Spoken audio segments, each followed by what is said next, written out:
Your commentator is Ray Henley.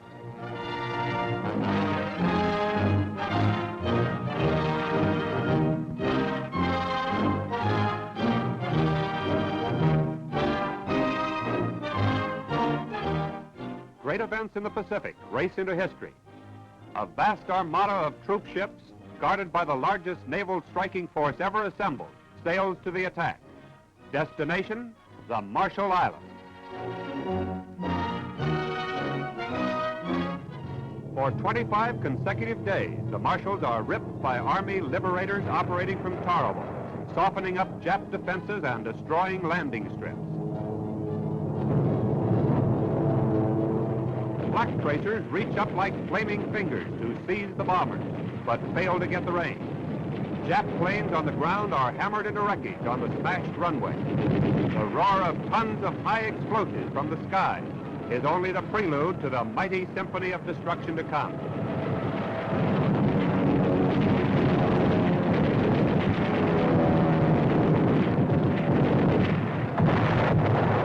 Now the Navy goes into action. For 28 hours, the Japs are hammered by the most concentrated naval pounding in history. An estimated 14,000 tons of shells are poured on Kwajalein, Roy, and Namur. Battleships and cruisers move up to within a few thousand yards and let the Japs have it.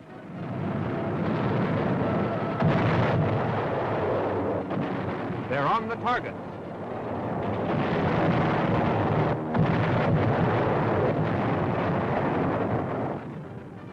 Empty shell cases, the work of just one gun crew. Now the word is passed to man the landing boats, while the Navy continues a crushing bombardment.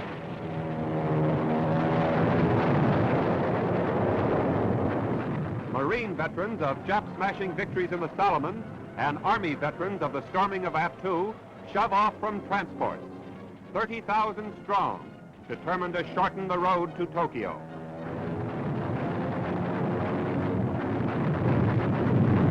Under an umbrella of steel from the fleet, landing boats manned by Coast Guardsmen begin to assemble for the storming of the beaches.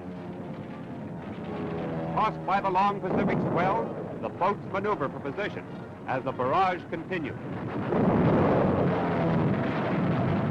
The Japs have been fortifying the Marshalls for 20 years, and in 20 hours, the Navy's big guns rip apart everything the Army bombers missed. It's a grim show, and some of it is bombing by carrier planes dominating the sky.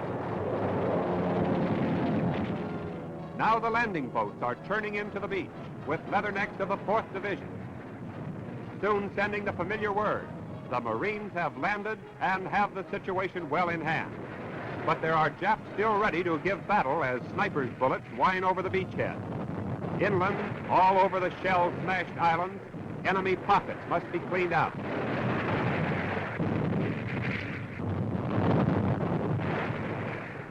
Men of the 7th Army Division hit the beach on Kwajalein with the cool discipline of a practice maneuver.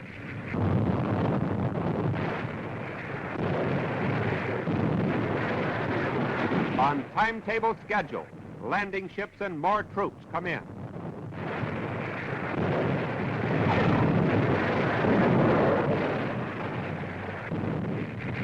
Advancing troops are warned by a sniper's bullet.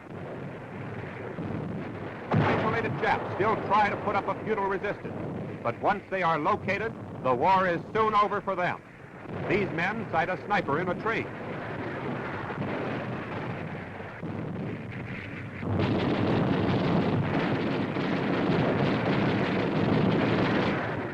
And Jap meets honorable ancestor. A company of Japs tries to escape by swimming across the lagoon, and they are kept underwater permanently.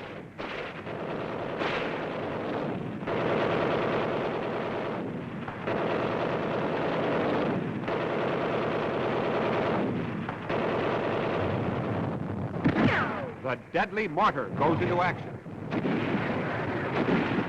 No organized resistance remains now, but isolated groups of survivors make a desperate effort to fight on as the Americans mop up. Although obviously doomed, they dig into wrecked pillboxes. Sometimes it's necessary to use TNT persuaders, and they are very effective. Cameramen on the firing line get a battle action picture as fighting flares up in another sector. Once palm-hooded and lush green, the place is withered and torn by the smashing bombardment. Hidden in slit trenches and the shattered ruins of concrete and steel pillboxes, frantic Japs continue to give battle to the advancing Yanks.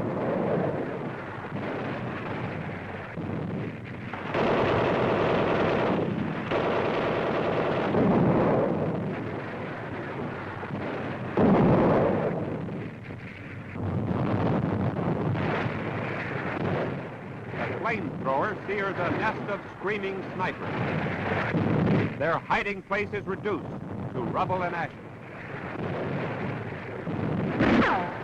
The enemy is stunned by the terrific force of an attack that sends a chill through every extended artery of the uncivilized nation, all the way to its black heart in Tokyo.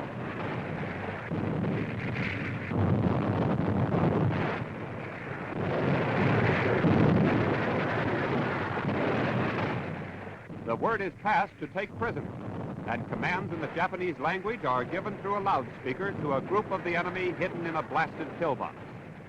It's significant that here in the Marshalls, the supposedly fatalistic Jap soldiers jump for the chance to live when given. They are ordered to come out, and out they come.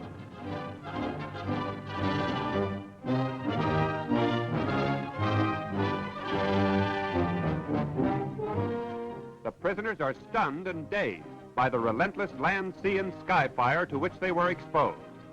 These Yanks are taking no chances with Jap treachery. They mean business.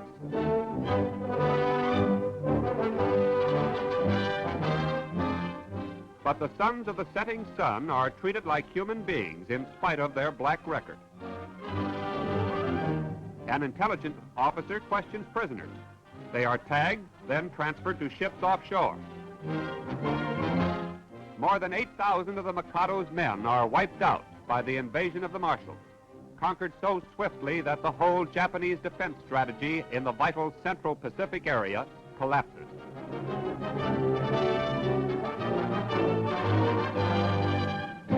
The cost of victory, 1,100 Americans are wounded and 286 killed. 1,000 Japs are taken prisoner, the largest number to surrender in any campaign up to this time.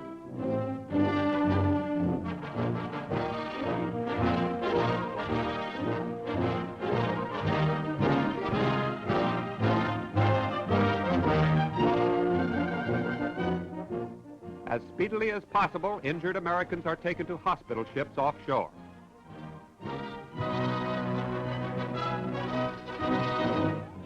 Scenes of destruction tell eloquently why the Jap Air Force never got into action here.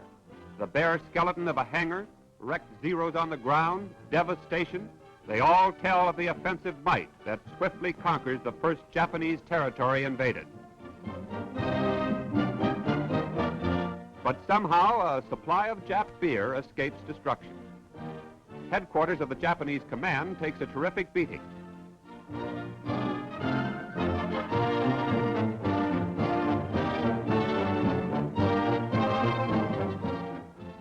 Comrades pay tribute to those who have made the supreme sacrifice.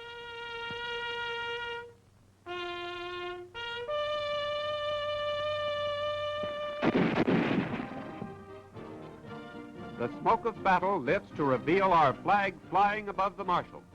Admiral Chester Nimitz, Supreme Naval Commander in the Pacific, salutes a great victory that smashes closer to the heart of Japan when the Yanks invade the Marshalls.